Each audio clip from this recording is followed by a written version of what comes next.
tomorrow, December 15th, would have been the 220th anniversary of the Bill of Rights.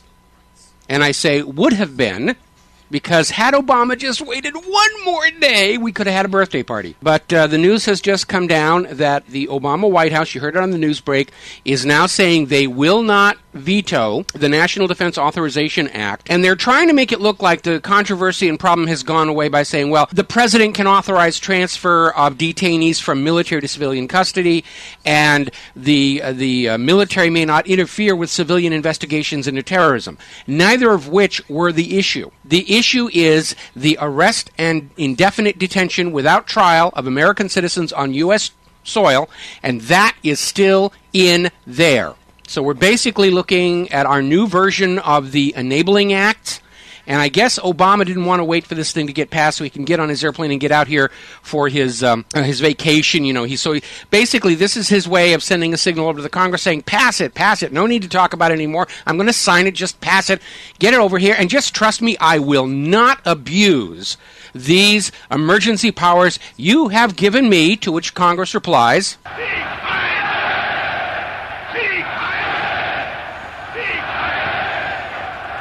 and we may laugh and joke about it, but obviously this is a very serious situation. Again, I think a large part of this is just bluff.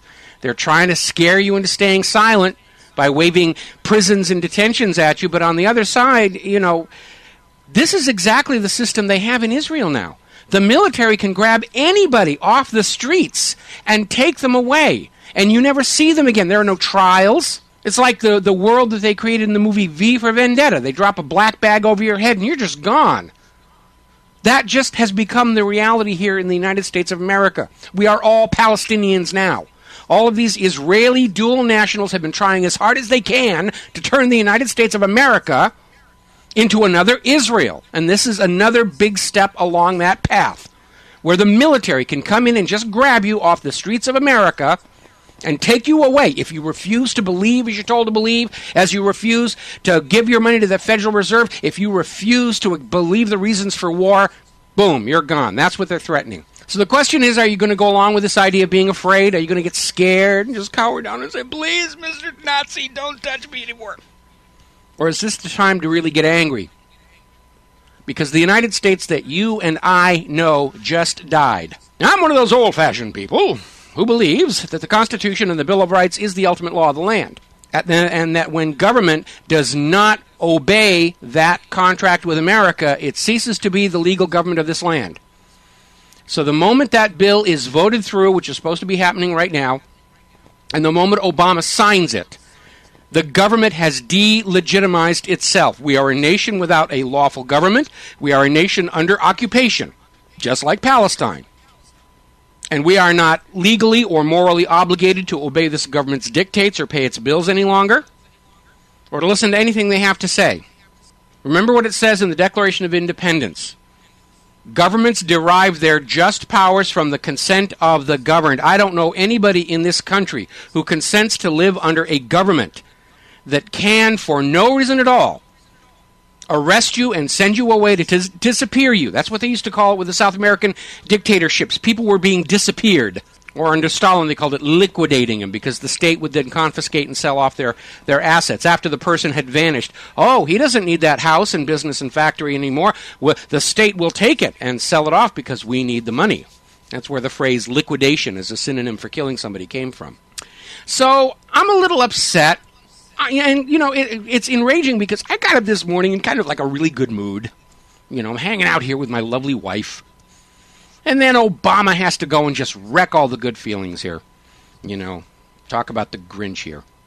So, basically, one day shy of its 220th anniversary, the Bill of Rights is now officially murdered by the regime in Washington, D.C. You know, we have this situation of these senators who are so afraid of the American people. They're willing to basically, I mean, they're obviously in love with their government. But they really don't seem to like what America is supposed to stand for. And obviously, I'm here talking about Senator Lindsey Graham, who's been leading the hue and cry against the Bill of Rights and the Constitution. You know, where he's out there justifying this indefinite detention bill, saying if you're an American citizen and you betray your country, you're not going to be given a lawyer. Well, who gets to decide what is betrayal versus what is loyalty to the Constitution and the Bill of Rights? Because obviously there is going to be a little bit of a disagreement there, and the whole purpose of having courts and a Bill of Rights and a presumption of innocence and a trial by jury is that we cannot leave it up to the government to decide what is right and wrong, because inevitably government decides that they're right and everybody else is wrong. And we already know this government's gone around that bend because of this attitude that everything outside the Beltway in Washington, D.C. is now a battleground. I mean, as far as Washington, D.C. is concerned, the next civil war has already begun. And it's them versus the rest of us. And that's why they're perfectly willing to drop the Constitution and the Bill of Rights in the shredder, in the hope that you're all going to be so busy with your Christmas shopping that you're not going to notice. All right, so we're talking about Iran. We're talking about Leon Panetta is saying they're going to go on sending drones over Iran. Like, that's just what we're supposed to do. And it isn't. Those drones are military aircraft. There's no way you can say it's a passenger jet or a cargo plane. It's there to spy. And in some cases, these drones are being used to kill people, which is why Pakistan's a little upset with us right now. So Panetta's saying, yeah, we're going to keep sending drones over Iran. That's an act of war. When you send a military aircraft into somebody else's territory without their permission, that's an act of war. Meanwhile, Dick Cheney is out there saying that the United States should now attack Iran entirely, total. Attack the whole country in order to destroy that lost drone, to keep those secrets inside there from getting out. I think that's kind of a little extreme. But, Dick, if you really feel that way, here's your rifle, here's your parachute. Watch your step getting on that transport airplane, and we'll call Tehran and tell them you're on your way to kick their butts all by yourself.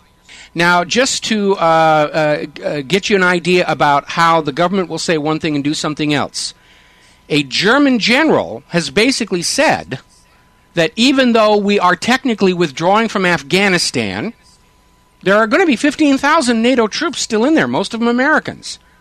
So this idea that it's over and we're withdrawing, it's just for public consumption. We still have boots on the ground. We still have military hardware in there. We still have our kids standing there basically guarding and garrisoning the imperial conquests.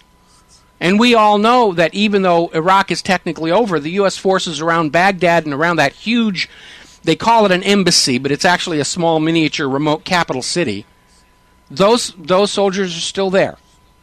We still have military forces on the ground in Iraq garrisoning it, making sure that the slaves remain slaves, kind of like the legions of ancient Rome. Because I'm getting sick of these people who stand up and say, we, meaning you and your children, must go destroy whoever designated this week. Now, as I mentioned before, the troops that are being pulled out of Iraq right now are actually going to Jordan to stand on the border with Syria. The violence is intensifying on the Syria-Turkey border. And it's supposedly all over these 12 people who got killed about a week ago, which Syria and Hezbollah have already said they had nothing to do with. There's no evidence. It's just a bomb went off and everybody's saying, aha, it must be Syria. You know, this is Archduke Ferdinand and Pearl Harbor all over again. It's just make a noise and say, it's their fault, we must go invade them. Same trick that Hitler used. Sent his own people to attack the radio station at Gleiwitz and said, those gosh darn Polish people, we got to go give them what for. Our government is they're desperate to get this war going. Desperate people do desperate things. And you can just see they're in their lust for war to solve their economic problems, they're taking a meat axe to everything this nation is supposed to be. That bill that the Congress is voting on right now that Obama has just said he's going to sign is doing more damage to what America is supposed to be than 1,000 Osama bin Ladens, even if he hadn't been a phony all along. Who's the real terrorist? I'm not afraid of Muslims on the other side of the planet. I'm afraid of our government. It's the government and the media that want you afraid. They're the terrorists. Who's doing all the invading and attacking? It's not Iran. It's Israel and the United States. One of the reasons I really hate this idea of a new world war is somebody spun the wheel and the United States gets to be the bad guy this time. And I don't like that. I don't want to be the bad guy. I don't want to be part of this generation's Nazi power, or whatever they're going to call themselves. Apparently, the United Nations has been caught falsifying their claims regarding Syria's human rights abuses against peaceful protesters. What I want to know is why we don't have the United Nations observers down at those Occupy movements while the police are shooting these kids in the head with tear gas canisters. And kicking pregnant women. Why don't we have United Nations observers looking at the human rights abuses taking place in the United States of America? Like Leonard Peltier. Now, we have another situation that's developing, and I'm not sure how it's going to resolve. As you're probably aware, Pakistan is very unhappy with the United States of America government because of the fact that we keep killing Pakistani people. And the U.S. keeps saying, well, it's collateral damage, and it's worth it in the war on terror. And the Pakistanis whose family members have been blown to bloody bits are saying, no, it isn't worth it. This is our family. These are our people. These are human beings. You're blowing up with these robotic drone things that you got from James Cameron Terminator movies. And so Pakistan has basically cut off all the supply routes going through Pakistan into Afghanistan. And Russia has done the same. This leaves our troops in Afghanistan basically cut off on the ground. They have to be supported by air, which is very expensive. And as it turns out, there isn't enough equipment there to be supporting the troops in Afghanistan by air. They don't have enough airplanes and helicopters to do the job properly. And so we're getting these reports that the forces in Afghanistan are already running out of fuel. And they're in a part of Afghanistan where Karzai cannot guarantee their safety. They're basically dealing with the Taliban, the newly resurgent Taliban, who understand from their experience with the Soviet Union exactly what you do when the other side starts running out of fuel for those machines. This could provoke a crisis just in the next 48 hours. And by the way, this is why the United States has sort of started backing up and kissing Pakistan's butt. Even though Pakistan's leadership appears to be in flux, they may be getting rid of the pro-American ruler. There may be a coup, very quiet coup going on in Pakistan, which will bring a staunchly anti-American government to power. Because the people in Pakistan are sick and tired of their government sucking up to the United States of America, the way we're all tired of our government sucking up to Israel. And there may be a new government coming into being in Pakistan, and they're going to be armed with nuclear weapons. And so it's going to be very, very difficult for the United States to go in there and say, we're going to whoop on you until you're pro-American again.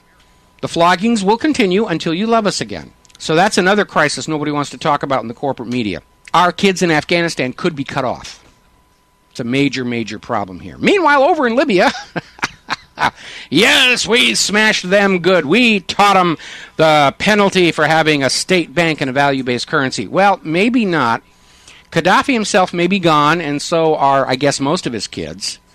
But apparently the newly installed puppet regime that is already in there saying, oh, yes, we love private banking, and we love the United States of America, and we love Israel. Well, apparently the Libyan people aren't very happy with it. They're taking a look at what they've got now versus what they had before, and they want to go back to what they had before.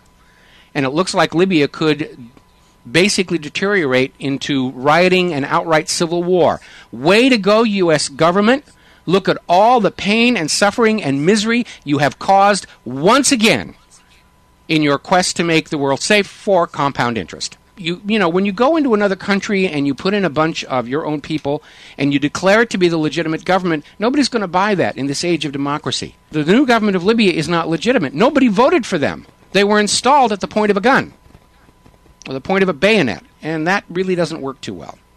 Meanwhile, Obama is basically continuing to make stink face against both China and Russia. Apparently, we're watching very closely. China's new carrier is at sea on its first trials, and it's being shadowed by satellite.